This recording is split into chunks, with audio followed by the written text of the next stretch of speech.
you had told me 10 years ago that one of the most grounding, luxurious, slow living experiences would exist less than an hour from Tucson, I probably would have never believed you. Because when people think about luxury in Arizona, they picture a very specific thing. They really do picture Scottsdale, or they picture gated golf communities. They picture infinity pools, manicured palms, valet parking, and everything being very polished, very curated, and very busy. What they don't picture is rolling grasslands that stretch as far as the eye can see. They don't picture horses grazing in the distance while you sip a glass of wine. They don't picture silence that feels intentional instead of empty. But that's exactly what exists in the Sonoita and Elgin wine region. And if you're thinking about moving to Southern Arizona, or even just trying to understand why people fall in love with Tucson in a way that's hard to explain, this region matters more than most people realize. I'm Meg Estes, your AZ homegirl. I help people just like you relocate, buy, and build a lifestyle in Tucson and throughout Southern Arizona. And today I want to take you somewhere that most relocation guides barely touch. Not because it isn't incredible, but because it doesn't fit the usual narrative. Before we get into it, if you enjoy these videos that go deeper than surface level recommendations, make sure you like this video, subscribe, and drop a comment telling me where you're watching from. Are you a Tucson local, out of state relocator, future snowbird? I wanna know who's here. And if at any point during this video you think this is exactly the kind of lifestyle I've been looking for, text WINE to 520-980-9880. I'll send you my AZ Homegirl Wine Weekend Guide with my personal favorite stops, scenic routes, and the places people miss if they don't know where to go. All right, let's talk about Arizona's wine country. One of the most surprising things about Sonoita and Elgin is how fast the landscape changes. You leave Tucson surrounded by saguaros and creosote and desert washes, and the land feels familiar if you've spent any time in Southern Arizona. Then, almost without a warning, the terrain opens up. The saguaros thin out, the grounds turn greener, and the horizons stretch even wider. Suddenly, you're driving through the rolling grasslands framed by mountain ranges on all sides. This isn't what people expect Arizona to look like, and that is a surprise that is part of the magic. Sonoita and Elgin sit at nearly 5,000 feet in elevation. That altitude changes everything. The air is cooler and the nights are crisp. The growing season is longer, and the soil here is completely different from the low desert. The region has iron-rich volcanic soil, the kind of soil that serious wine regions around the world are built on. That's why the wines produced here aren't novelty wines. They're structured, they're complex, and they have balance. In 2026, the Sonoita Elgin wine region has matured into something that deserves real attention, especially from people who value quality over hype. You're not just driving into a massive commercial winery with tour buses and crowded tasting rooms. You're pulling into ranch properties that just happen to grow grapes.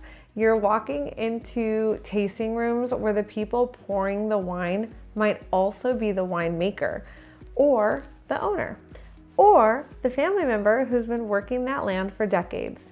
The intimacy is the luxury, and it sets the tone for the entire experience. People often ask me, is it like Napa? And the answer is no. Not in the way people usually mean it to be. Napa is very polished, but it's busy and it's curated for tourism. Sonoita is not like that at all. Sonoita is quieter, more grounded, and less performative. Here, the experience revolves around time instead of volume. You're encouraged to linger, to sit, and to look around. And if you're someone who's tired of being rushed everywhere, That alone feels like a gift. A perfect Sonoita day doesn't start with an agenda, it starts with real intention.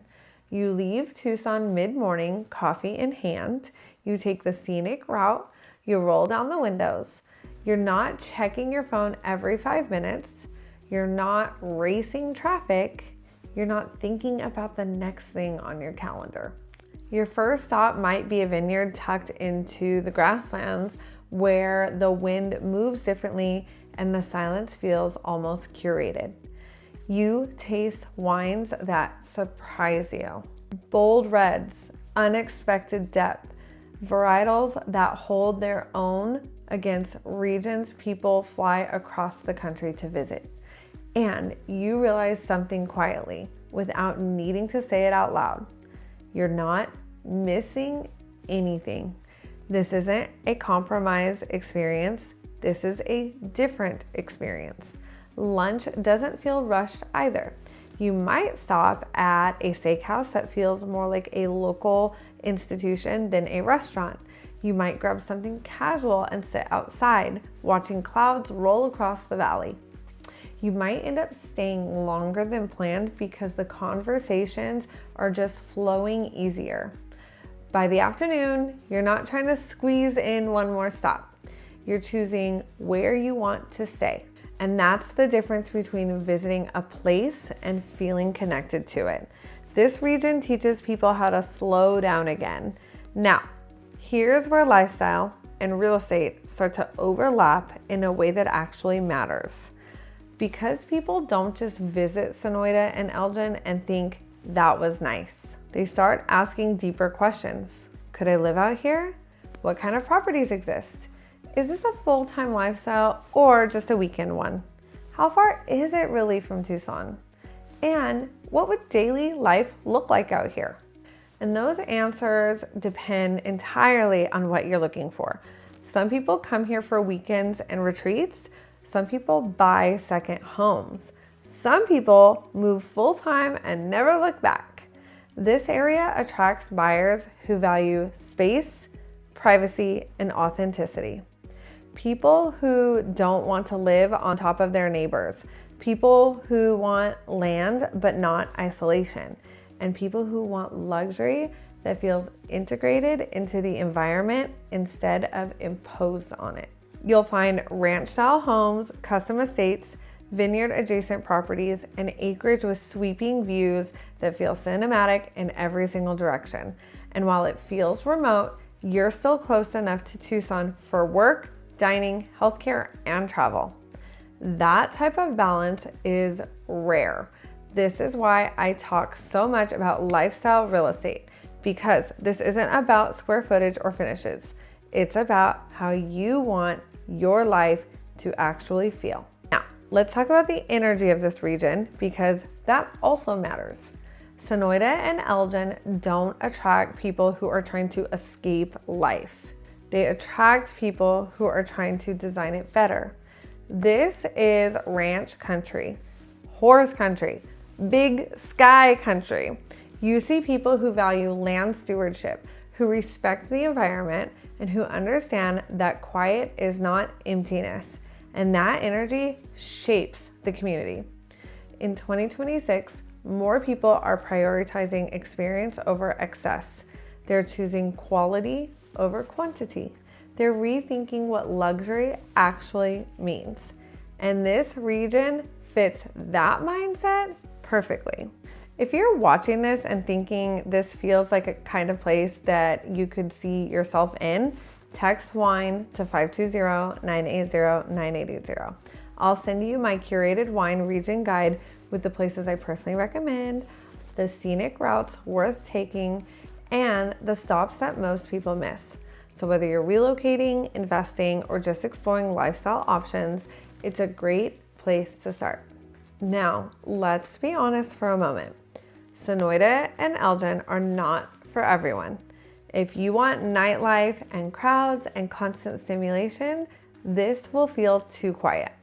If you want everything delivered to your doorstep in minutes, this will feel way too slow. And if you're looking for trend-driven luxury, this definitely isn't that. But if you want authenticity, space, and lifestyle that feels grounded instead of performative, this region has a full pull that's hard to explain until you experience it for yourself. And that's why I always tell people, you don't decide about Sonoita from photos. You decide from how you feel when you get there. And as we move deeper into 2026, I expect this region to get more attention. Not because it's trendy, but because it offers something truly rare. Space without isolation, luxury without flash, and access without chaos. And whether you're visiting for a weekend or consider it as part of a long-term plan, it deserves a place on your radar if you're building a life in Southern Arizona. So here's how I'll leave you. If you've never been to Sonoita Elgin wine region, make this the year to go. If you've been once, go back with fresh eyes. If you're thinking about relocating to Tucson, understand that this region is part of what makes the area so special. And before you click away, comment below and tell me this. Would you rather spend your Saturday sipping wine in wide open grasslands or navigating packed city hotspots? If you want my personal wine region guide, text WINE to 520-980-9880. I'm Meg Estes, your AZ homegirl, and I will see you at the next wine tour.